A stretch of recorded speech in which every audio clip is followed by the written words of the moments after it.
is that time again, end of the market update stats. I want to go over them with you. It's not only the end of December 2024, but of course the end of the year. 2024 was an interesting one. So I'd like to recap the month kind of as we saw what happened in the marketplace here, do an overview of this insane year, and kind of touch on the year to come in today's video. So if you're new to the channel, thank you for coming and finding me. And if you're a repeat offender, thank you as well. Please stay tuned to today's market update. As we do every single month, we like to compare the Sarasota County single family home market because it is a little bit more stable than the condo market, which tends to be a little bit more volatile, more ups and downs over time. So this tends to give us a stable overview, stable predictor of the market, or kind of see like where the trends really are, instead of having, if we add in the condos, it just tends to skew the general market a little bit more. So we always base it on that Sarasota County single family homes ending in December here. So of course, because we're doing end of December, it means the stats are really from November, but we just call it end of December stats. So I did not look at these. I just got back from vacation too, so I've been catching up, but I need to get this out there. This is an important monthly video for you as we post every Thursday on the channel. So again, thank you for tuning in. So here we go. Closed sales were 439 closed sales. I do want to also compare a little bit to the month prior. So we're comparing December to November here a little bit, because I feel like there was a bit of an uptick and then a slowdown, because we do have the holidays, and the holidays every year can just sort of be hit or miss, I find. So when sellers and buyers call on me, they ask, should I list, during the holiday season? Normally they will tend to list like starting in October versus like the week of Christmas. I mean, December 1st is generally not bad if you're priced well. I sold 2 homes beginning of December, end of November, early December. So they were not bad times to list it all. As long as you're priced well and it shows well and the marketing's out there, it'll sell. But in any event, 439 homes closed, okay? The month prior, we had more closed sales. So I feel like the trend, not only from these stats here so far, but from listening to some podcasts this morning, that the trajectory is going to be like more properties will become expired, sitting on the market and expiring from the market to be picked up by another agent. We're going to have a lot more expireds coming in 2025, which will give agents opportunities, which will give buyers opportunities who've been sitting on the fence as well. Sellers just need to get on board with, pricing their properties well. And obviously I'm in Sarasota, Florida.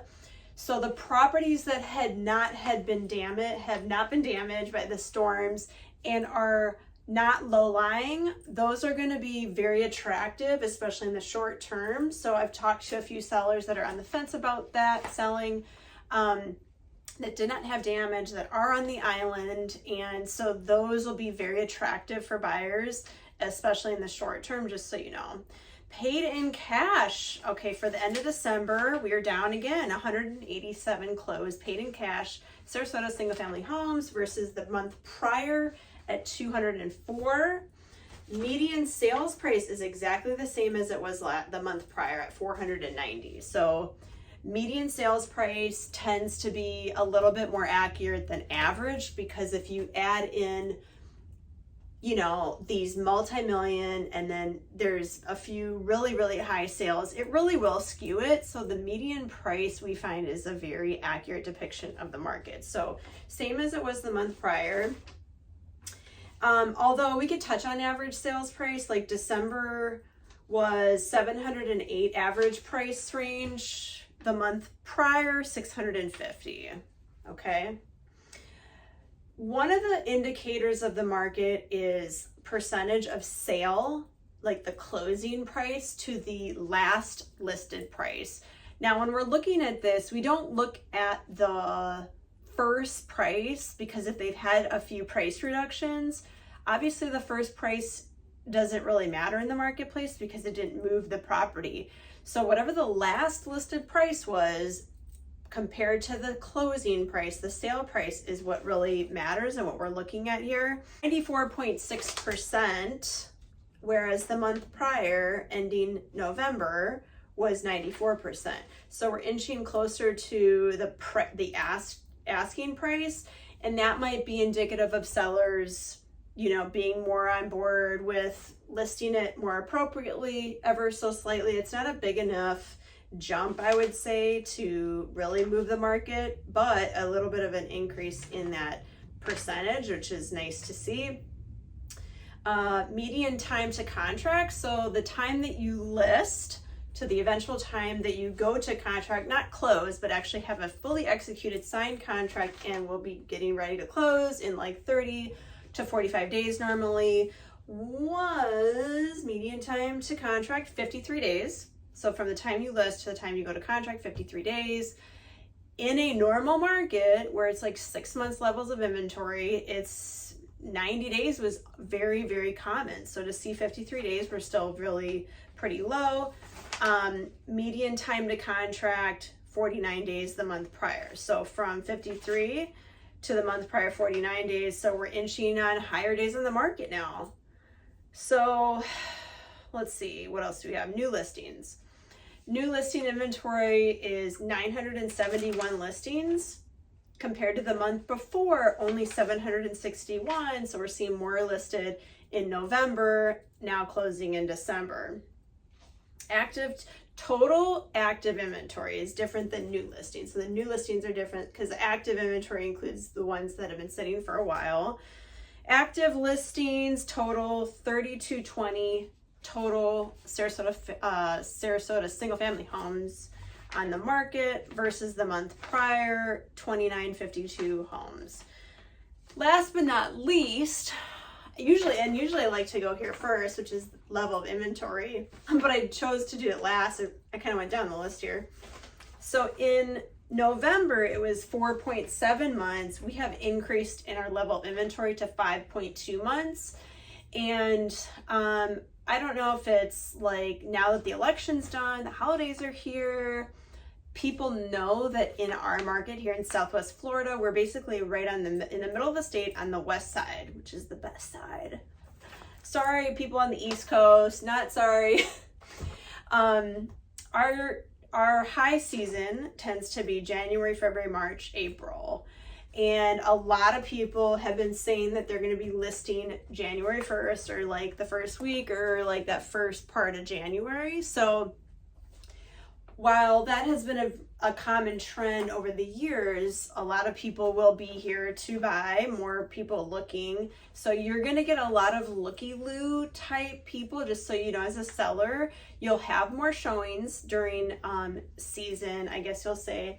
February and March tends to really pick up because it's closer to like, you know, the settling in after kids go back to school and then, you know, the holidays are done and all of that, and kind of people get ready for spring break. So February and March, I would say, probably are the busiest months. And then summer months have been very historically busy for me too, because August and September closings for me over the last 5-6 years. This year was September actually, and the last 5 years was August. So that means summers are busy too. And so I think the misconception has been that Sarasota has been so seasonal for so long that it just hasn't been like that for many, many years now. But and then last but not least, I get asked this a lot too, like, when is the best time to list my property? And to that point, when I talk about this area not being as seasonal, I would say August and September are probably the slowest months. So anytime outside of those 2 months are great times to list. Case in point, the listings I had in November that closed end of November sold in 3 days. Like, they went under contract in 3 days. And many would think like, oh, it's approaching the holidays. Like, I don't know. But again, all year long. And people that don't find what they're looking for in season, they'll come back. And if they're serious, they'll come in the summertime, because like if you're gonna experience the heat and the humidity here. This isn't even humid now. My hair gets super frizzy and humid. You are really on a mission to find something to buy. So I know that I rattled off a lot, but I do think that understanding these numbers is really important for me, because it's important to you and your bottom line in terms of knowing the market intimately. And it's so fluid that things are changing all the time. And I could give a price to someone 2 weeks ago, and I could go back and look, and there could be a couple of new listings, couple of new pendings that went quickly or slowly, couple that have sold that may have changed it in one direction or another. So timing is everything, and nobody can time the market. I don't know about you, but if we could, we'd all be worth a lot more money, I think, but nobody can time the market. So, you know, a lot of these listings that come on the market are lifestyle changes, outside of like the 1031 exchanges, where you just want to move money, where you want to go be closer to a property that you own and want to manage or whatever. So those are outliers that are common here. But you know, a lot of the people that I work with and have worked with for many years either live in the property or use the property for memories.